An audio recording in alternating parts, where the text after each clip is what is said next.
आप में से किसी ने 350 करोड़ रुपया एक साथ देखा है क्या? अरे जोर से बोलो, देखा है क्या? 30 करोड़ रुपया देखा है क्या? अब देखिए, कांग्रेस के नेता धीरज साहू के घर पर रेड पड़ी और 350 करोड़ रुपया पकड़ा गया। आलमगीर आलम के पीए के घर पर रेड पड़ी, 30 करोड़ रुपया पकड़ा गया।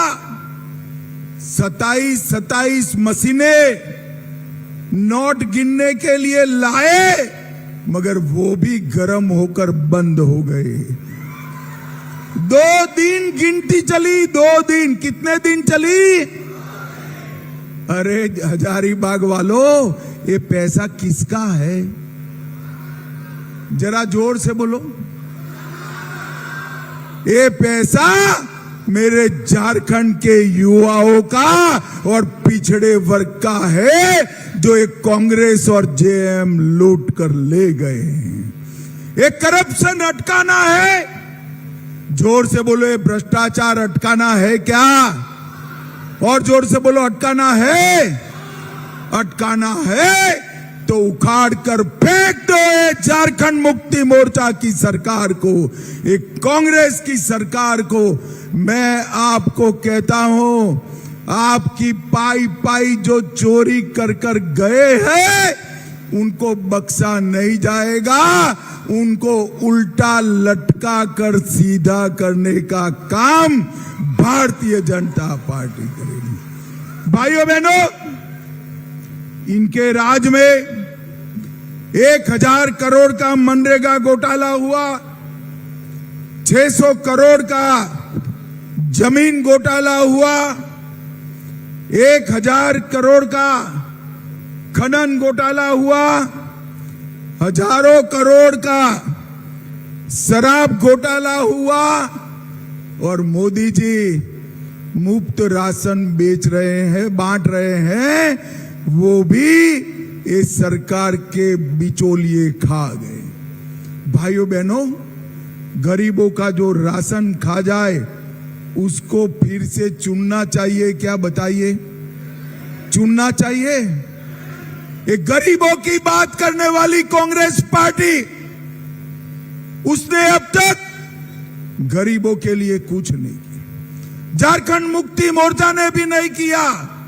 मोदी जी ने 10 साल में 60 करोड़ गरीबों को घर दिया, घर में पानी दिया, गैस का सिलेंडर दिया, शौचालय दिया, और गरीब को 5 किलो गेहूं और चावल मुफ्त में देने का काम नरेंद्र मोदी जी कर रहे हैं। नरेंद्र मोदी जी कर रहे हैं।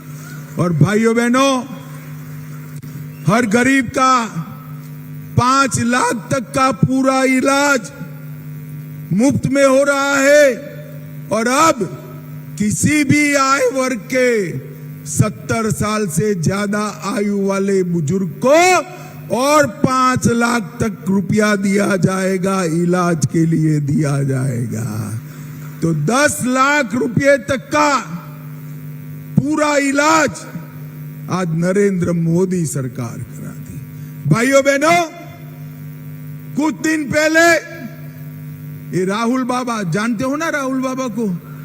अरे जानते हो या नहीं जानते हो? अरे जानते हो ना भाई?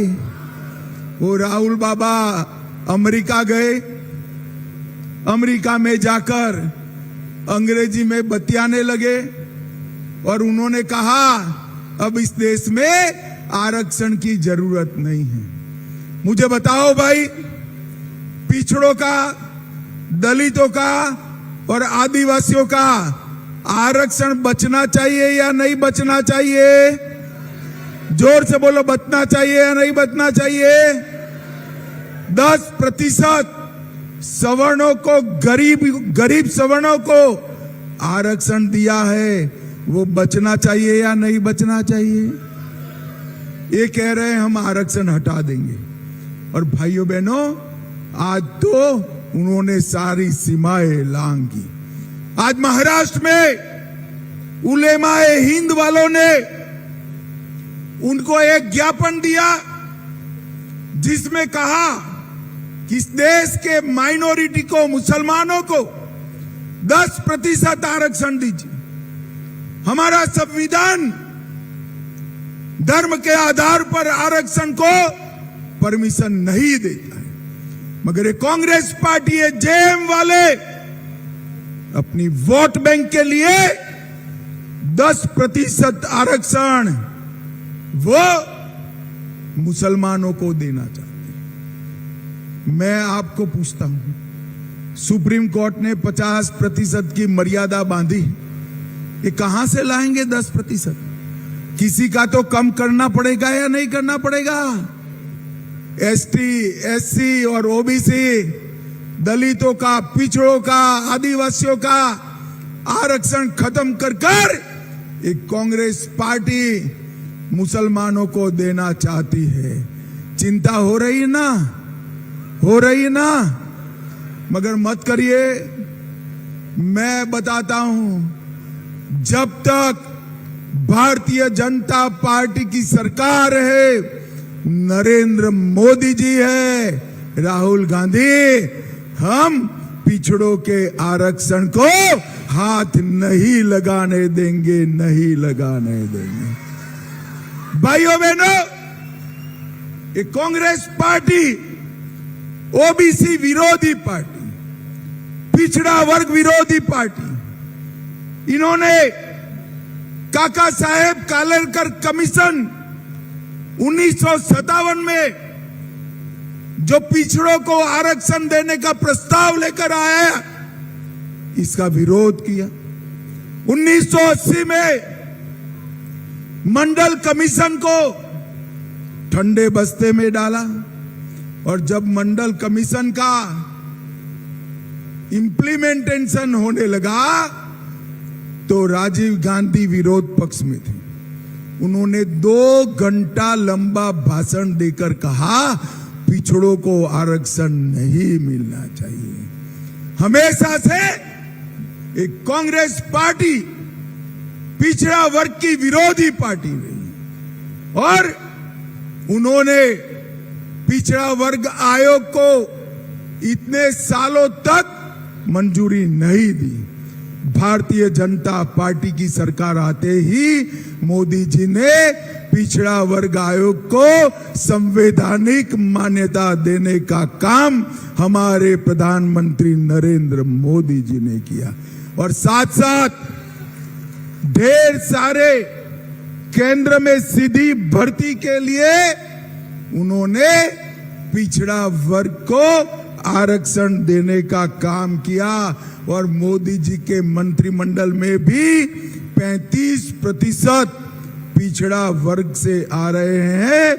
मुद्रा योजना हो या गरीबों की योजना हो, मोदी जी ने पिछड़ा वर्ग को संभालने का काम किया। भाइयों बहनों, ये कांग्रेस और जेएमएम की सरकार सालों तक चली, परंतु नक्सलवाद झारखंड को रोकता रहा, टोकता रहा। मोदी जी ने 10 ही साल में झारखंड से नक्सलवाद और नक्सलवादियों को उखाड़ कर फेंक दिया है। आज हमारा झारखंड शांत है।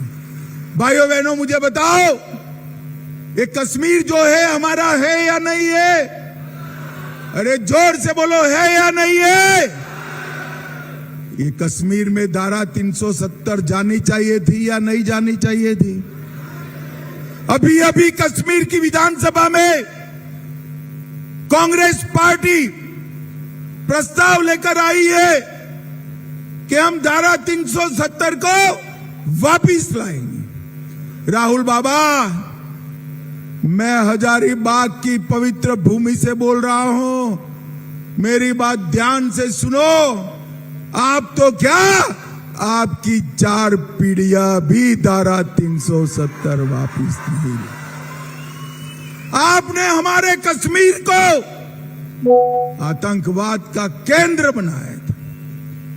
कांग्रेस के गृह मंत्री शिंदे जी कहते हैं कि मैं गृह मंत्री था तो मुझे कश्मीर के लाल चौक में जाने में डर लगता था। शिंदे साहब, मैं भाजपा का गृह मंत्री हूं। मैं आपको कहता हूं, सिर्फ आप नहीं, आपके पोते पोतियों को भी लेकर जाइए, आपका बाल भी बांका नहीं होगा, बाल भी बांका नहीं।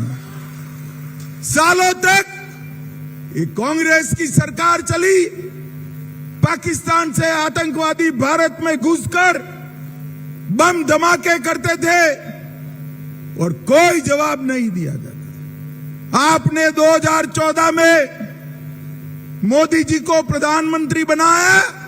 घर के लिए ग्रोसरीज की जरूरत हो या चाहिए फल और सब्जी, डेयरी या बेकरी प्रोडक्ट्स चाहिए या beverages, snacks and branded foods चाहिए हो या ब्यूटी प्रोडक्ट्स, अब इनके लिए अलग अलग दुकानों की तलाश हुई खत्म, क्योंकि रांची में खुल गया है केस्टो मार्ट, जो रखे आपका और आपके बजट का ख्याल।